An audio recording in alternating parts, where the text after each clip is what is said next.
Shalom Glorian, saatnya kita untuk renungan. Sebelum kita renungan, mari kita berdoa. Terima kasih ya Bapa untuk segala penyertaan-Mu sampai pada detik ini. Sekarang ini kami ingin merenungan, kiranya Kau membuka hati kami dan pikiran kami satu persatu, agar kami dapat mengerti maksud dari si firman-Mu. Terima kasih ya Bapa, amin. Oke Glorian, renungan kita pada hari ini berjudul Roh Kudus Menolongmu Bersaksi, yang diambil dari Kisah Para Rasul 1 ayat yang ke-6 sampai dengan yang ke-11, yang pada ayat yang ke-8 berkata, "Tetapi kamu akan menerima kuasa kalau Roh Kudus turun ke atas kamu, dan kamu akan menjadi saksiku di Yerusalem dan di seluruh Yudea dan Samaria dan sampai ke ujung bumi." Oke Glorian, first of all, Happy Ascension Day of Jesus Christ. Nah Glorians, pada hari kenaikan Tuhan Yesus ini biasanya diingat rayakannya itu nggak semeriah Nataru ya, Natal Tahun Baru. Padahal peristiwa ini merupakan tonggak penting bagi murid-murid Kristus untuk melanjutkan pewartaan berita Allah di dunia. Dan sebelum kenaikan, titik berat dari kesaksian Alkitab adalah tentang apa yang Allah lakukan bagi ciptaannya, gitu ya.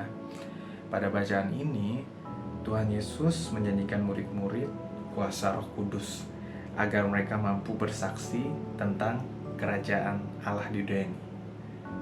Nah, sebelum Tuhan Yesus naik ke surga, Tuhan Yesus sudah menunjukkan karya-karya Allah di dunia.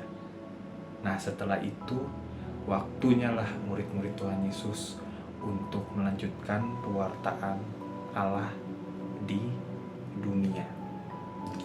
Tuhan Yesus menjanjikan murid-muridnya dengan diberikan tadi kuasa Roh Kudus untuk bersaksi tentang kerajaan Allah dan mengamanahkan keberlangsungan kerajaan Allah kepada murid-muridnya dengan menghadirkan tanda-tanda kerajaan Allah.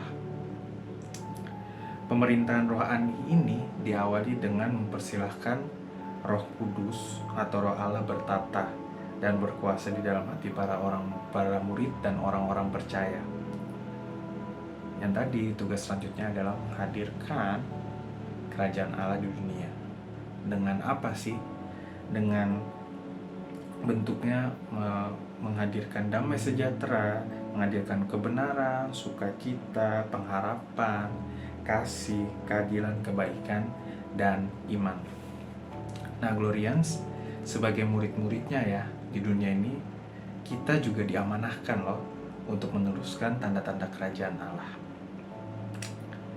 Kalau dipikirkannya pakai standar manusia, rasanya memang berat ya menjalankan amanah yang diberikan Tuhan kepada kita di tengah tantangan dan godaan yang ada di dunia ini. Dikit-dikit kita melakukan A, berbuat baik, dicela. Kita ngomong rohani, kita dibilang, sok-sokan lu, sok rohani banget. Pasti teman-teman juga Glorians merasakan itu ya. Nah, tugas ini memang tidak mudah, tetapi Tuhan Yesus mengaruniakan kuasa dan kekuatan agar kita bisa berhikmat melaksanakan kesaksian ini dalam tuntunan Roh Kudus. Nah, Glorians, jika kita setia mengerjakan kepentingan Tuhan, Tuhan pasti akan memperhatikan apa yang baik dan yang kita anggap penting dalam hidup kita. Jadi, kita jangan takut, kita harus mempersilahkan Roh Kudus untuk bertata dan akhirnya kita bisa berhikmat untuk mewartakan karya-karya kerajaan Allah di dunia. Demikian renungan kita pada hari ini. Mari kita tutup dengan doa. Roh Kudus, kuasailah kami agar mampu menyampaikan anugerah keselamatan Kristus kemanapun dan dimanapun kami berada. Amin.